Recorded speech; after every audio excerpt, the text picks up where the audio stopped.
안녕하세요. 제가 이번에 가지고 온 종목은 네이버와 카카오를 가지고 왔습니다. 일단 이 두 종목들 말고도 미국에서 AI 관련 주식들 죄다 상승하는 모습 보여지게 되었죠. 왜 그런지에 대해 다시 한번 살펴보도록 할 테니까 일단 들어가기 전 구독과 좋아요 꼭 한 번만 눌러주시면 너무나 감사드리겠습니다. 자, 일단 최근에 이 AI 연결되어 있는 모든 주식들이 떨어졌던 이유가 뭐였습니까? 일단 투자가 과도하다. 그리고 감가상각 관련해서 너희 6년 얘기하고 있는데 이거 3년 요거다. 그리고 마이크로소프트 이야기를 보면은 과하게 사용하다 보니까 3년을 못 쓸 때도 있다. 막 이런 게 있다 보니까는 회계상으로 장난친다. 요것 때문에 쭉 빠진 모습 보여지게 되었었습니다. 근데 지금 상황은 또 어떻게 되어가고 있죠? 다른 것보다 요거에 대한 우려가 완벽하게 깨지진 않았지만 회사들이 좀 최적화를 하려고 하고 있습니다. 그래서 구글부터 해가지고 뭐 메타 같은 데에서 자체 칩을 적극적으로 활용을 하려고 한다든가 아니면은 메타 같은 경우에는 구글 쪽에 클라우드를 이용해가지고 비용을 좀 절감하게 보겠다. 이렇게 하는 상황이잖아요. 그래서 반도체 회사들은 고객이 훨씬 많이 사가야 돈을 버는 건데 얘네들이 이걸 좀 줄이려고 하네. 좀 조정을 받게 된 거고 반대로 AI를 직접 만드는 회사들 같은 경우에는 우려가 떨어지게 되었다. 이 올라가는 모습을 보여지게 되었던 거죠. 근데 네이버, 카카오 같은 경우에는 이 상황이 반가울 수밖에 없는 게 솔직히 우리는 반도체를 사고 싶어도 못 샀잖아요. 그러면 뭐 감가상각 당할 것도 일단 없는 상황인데 얘네가 최적화를 하고 있단 말이에요. 이거 우리가 그대로 따라가면 야 이거 비용 절감 우리도 할 수 있겠는데? 그럼 그대로만 보면 이거 너무 괜찮잖아요. 나쁠 게 있습니까? 이건 네카와 같은 상황이다라고 생각을 하시면 될 것 같아요. 그러면 자연스럽게 우리는 우려가 없어지는 쪽이기 때문에 일단 많이 떨어진 게 있다면 요거 어느 정도 해소가 되고 있으니 반등 가능하다 정도로 이어가면 될 것 같고, 자 그럼 이제 이런 상황에서 추가적으로 나오는 내용이 뭐냐라는 걸 보면 스테이블 코인 관련 이슈인데 네이버 쪽은 이 업비트랑 합병을 좀 서두른다라고 하고 있죠. 그리고 추가적으로 카카오 같은 경우에는 김범수 의장이 그 법적 리스크가 해소가 됐잖아요. 그러니까 스테이블 코인을 위해 코인 개발해가지고 확장해 나가겠다라고 하는 거 요거 보여주고 있습니다. 그럼 개별의 호재는 요거 이전에도 상승을 만들어줬던 내용 반복이 되는 거니 보시면 되고, 그리고 난 다음엔 어떤 걸 보는 게 가장 베스트다.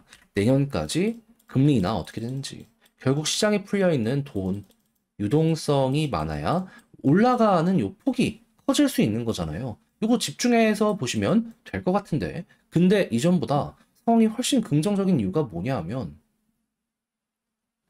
일단 저번 주 말부터 연준 의원들이 계속 매파적인 이야기만 나오다가 비둘기파적인 이야기도 하나 둘씩 하기 시작을 하게 되었어요. 그리고 요 타이밍에서 물가 지표나 이 소비 여력 관련된 지표가 나오게 되었는데 소비력 떨어지고 있고, 오늘 나온 PPI 봤더니 둔화가 됐네? 0.3. 일단 시장 예상치 그대로 나왔는데 인상적인 건 이 에너지와 식음료를 제외한 변동성 큰 이 부분을 제외한 근원 PPI는 0.1 나왔습니다. 그러면 향후에 그 러시아 휴전 때문에 에너지 가격까지 안정되면 더 좋아지는 거 아니겠습니까? 그럼 사람들이 소비를 덜 해가지고 물가가 안정될 가능성이 높은데 이미 그 지표들이 보여지기 시작을 하게 되었다? 그러면 이 연준의 비둘기파적인 발언에 일부에 힘이 실리게 될 수밖에 없지 않을까요?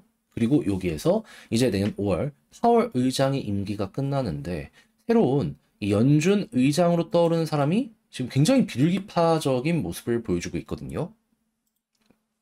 그럼 1월 1일부터 트럼프의 감세 한도 시작을 하겠다. 야, 이거 금리 인하 한 번으로 끝이 아니라 이 트럼프가 원하는 유럽만큼 하는 3% 아래까지 떨구는 요구까지 할 가능성이 생기겠다. 이미 어느 정도 지표는 괜찮겠다. 그러면 연이은 내년께 현재 선반영되는 요구까지 보게 될 수 있지 않겠습니까? 그러면 이 네카오는 끝내주는 거죠. 다만 여기서 한 가지 포인트를 더 짚어야 되는 게 뭐가 있냐면 자, 지금 환율 미쳤죠. 우리나라만 이상하다는 얘기가 많이 나려고 있죠. 근데 그게 실제로 맞긴 하거든요. 근데 여기서 한 가지 더. 미국에서 금리를 계속 떨굽니다. 우리나라 가만히 있어요. 근데 이 미국과 금리 차이가 완전히 좁혀진 상황에서도 환율이 안정이 안 된다. 이거 진짜로 좀 큰 일 난 겁니다. 한국이 구조적으로 완전히 약해졌다라는 거기 때문에, 음, 그때 되면 네이버 카카오보다 안 좋다? 아니죠. 더 좋다. 왜? 아예 독점이다 보니까 서민들은 살기 엄청 힘들어질지 몰라도 수출 기업은 야, 이거 환율이 괜찮네? 수출 경쟁력 괜찮네? 아베노믹스가 이렇게 해서 돈 많이 벌었잖아요, 기업들이. 플러스 자국의 자산을 못 믿다 보니까 사람들이 현물로 이동하거든요. 부동산 및 주식으로 몰리게 될 가능성이 있을 겁니다. 그러면 이 주식 현금은 쓰레기다라고 생각하면서 들어가는 것도 괜찮지 않을까 싶어요. 터키나 이런 데가 이렇게 해서 쭉 올라갔었거든요. 근데 대신에 이제 이재명 정부가 만약에 정책을 안 바꾸면은 그 우리 사는 거는 완전히 난리가 나는 거죠. 터키부터 해서 환율 망가진 국가의 사람들 죽겠다는 얘기 엄청 많이 하잖아요. 그게 남 일이 아니게 될 수도 있습니다. 근데 뭐 열심히 일하신다는데 뭐 잘 하시겠죠. 근데 반대로 환율이 안정되면 나쁜 거냐라고 생각을 할 수도 있는데 그것도 그렇진 않습니다. 왜? 일단 네이버 카카오 같은 경우에는 한국을 대표하는 독점 기업이잖아요. 근데 환율이 안정이 된다는 건 달러가 원화로 바뀌는 양이 많아진다는 거거든요. 그럼 원화에 이 잔고가 점점점 커지면 이 중에 일부는 투자로 연결되지 않겠습니까? 그때 성장주 대장 쪽으로 이동하지 않을까요? 들어오는 거죠. 또 가는 거죠. 한마디로 어떻게 보면 꽃놀이 피해를 쥐게 되는 걸 수도 있지 않나. 아무튼 이렇게 해서 이 두 종목의 상황은 이런 포인트들이 있구나 참고 한번 해보시면 좋겠습니다. 그때 수급을 보면 지금 다시 여기서 돈 들어오고 있죠. 이어진다면 걱정할 거 없습니다. 돈 넣어주면 넣어주는 대로 편하게 보시면 돼요. 그리고 이제 올라갔을 때는 들고도 21선 돌파하면 카카오는 확실하게 저항 다 돌파하는 거네요. 그럼 볼린저 하단 찍고 중앙선 돌파하면 상단까지. 그리고 한 번 더 돌파하면 이렇게 변동성. 근데 위에서 버티는 모습 보여주게 되면 못 버티니까 계속 눌렸던 거잖아요. 근데 버티면 이렇게 됩니다. 추가적으로 올해 박스 그렸으니 한 번 더 점프 생각할 수 있겠구나. 카카오는 요거 생각하시면 될 것 같아요. 그리고 네이버도 마찬가지. 똑같은 그림 나오고 있죠. 자, 그렇게 해서 이제 마무리하면 되겠는데 그럼 이제 글로 쓰면서 영상 정리까지 한번 해보도록 할까요? 첫 번째 나오는 뉴스가 뭐라고요?